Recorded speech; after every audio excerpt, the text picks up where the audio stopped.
दोस्तों चना एक बहुत ही ताकतवर फूड की श्रेणी में आता है, जिसका सही तरीके से इस्तेमाल करने से ये शरीर में मसल मास की मात्रा को बढ़ाने के साथ साथ बढ़ी हुई चर्बी को कम करने में भी बहुत मदद करता है। साथ ही आंखों की अच्छी सेहत, हड्डियों की मजबूती, दिमागी ताकत, चेहरे के दाग धब्बे और बालों को मजबूती प्रदान करने के साथ साथ पाचन क्रिया को बेहतर बनाने और शारीरिक कमजोरी को दूर करने में भी बहुत मदद करता है। लेकिन अक्सर ही लोग चने को पानी में भिगाकर, उबालकर या फिर अंकुरित करके इस्तेमाल करते हैं, जबकि कुछ लोग ऐसे भी होते हैं जो कि भीगे हुए चने को ज्यादा शक्तिशाली समझकर उसे कच्चा ही खाना ज्यादा पसंद करते हैं। इसलिए ऐसे में सबसे बड़ा सवाल ये उठता है कि आखिर चने को किस तरह से खाया जाए कि उसका शरीर को ज्यादा से ज्यादा फायदा मिल सके, क्योंकि इसका गलत तरीके से इस्तेमाल करने से ये शरीर को फायदा तो दूर बल्कि नुकसान भी पहुंचा सकता है। इसलिए आज के इस वीडियो में हम जानेंगे कि पानी में भिगा हुआ यानी कच्चा चना, उबला चना और अंकुरित चने में से कौन सा चना ज्यादा फायदेमंद होता है, और साथ ही किन लोगों को चने का कब और किस तरीके से इस्तेमाल करना चाहिए। इसे समझने के लिए हमारे लिए दो बातों को समझना बहुत जरूरी होता है। नंबर 1 है इसमें पाए जाने वाला न्यूट्रिशन, यानी चने में कौन कौन से पोषक तत्व पाए जाते हैं और इसे पकाने के बाद उन पोषक तत्वों की मात्रा बढ़ती है या घटती है। और नंबर 2 है चने का डाइजेशन, यानी कि कच्चे, उबले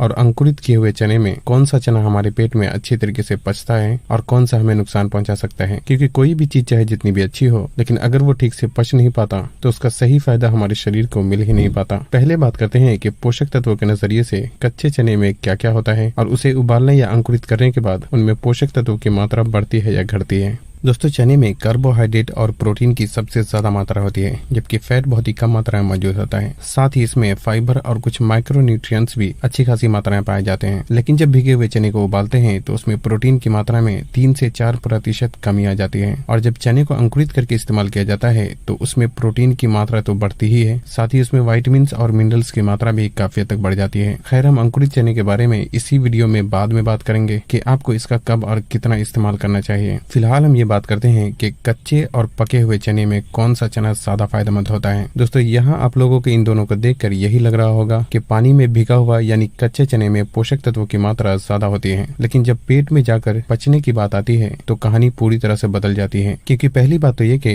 कच्चे चने में जो फाइबर होता है वो पचने में मुश्किल होता है, जो कि उबालने के बाद सॉफ्ट हो जाता है और जिससे कि इसे पचाने में भी ज्यादा आसानी होती है। दूसरा ये कि चना को उबालने के बाद उसकी बायो अवेलेबिलिटी भी बढ़ जाती है, यानी उबले हुए चने में प्रोटीन लगभग 12% ज्यादा बेहतर तरीके से शरीर में एब्सॉर्ब होता है। और तीसरी बात यह कि कच्चे चने में कॉम्प्लेक्स शुगर मौजूद होने की वजह से इसका थोड़ा भी ज्यादा मात्रा में इस्तेमाल करने से ये पेट में गैस पैदा करने लगता है, जबकि चना को उबालने के बाद उसमें मौजूद कॉम्प्लेक्स शुगर काफी हद तक ब्रेक डाउन हो जाता है, जिससे कि इसका थोड़ी ज्यादा मात्रा में भी इस्तेमाल करने से इसका शरीर को कोई नुकसान नहीं होता। इन सारी बातों से ओवरऑल एक बात समझ में आती है कि कच्चे चने में पोषक तत्वों की मात्रा ज्यादा तो होती है, लेकिन पेट में जाने के बाद उबला हुआ चना ज्यादा बेहतर तरीके से हमारे शरीर में एब्सॉर्ब होता है। इसलिए चाहे आप वजन बढ़ाने या घटाने के लिए या किसी भी वजह से चने का इस्तेमाल करते हैं तो आपको इसका उबाल कर ही इस्तेमाल करना चाहिए। लेकिन अगर फिर भी आप भीगे हुए चने का इस्तेमाल करना चाहते हैं तो इसका सिर्फ और सिर्फ सुबह खाली पेट 1 से 2 मुट्ठी इस्तेमाल किया जा सकता है। लेकिन उबले हुए चने को जरूरत के हिसाब से दिन भर में कभी भी इस्तेमाल किया जा सकता है। और अगर चने को किसी सब्जी के साथ पकाकर इस्तेमाल करते हैं तो ये और भी अच्छी बात हो सकती है, क्योंकि सब्जी और चना आपस में मिलने के बाद पूरे 9 एसेंशियल अमाइनो एसिड की पूर्ति हो जाती है, जिससे कि चना एक कंप्लीट और हाई क्वालिटी प्रोटीन फूड में बदल जाता है।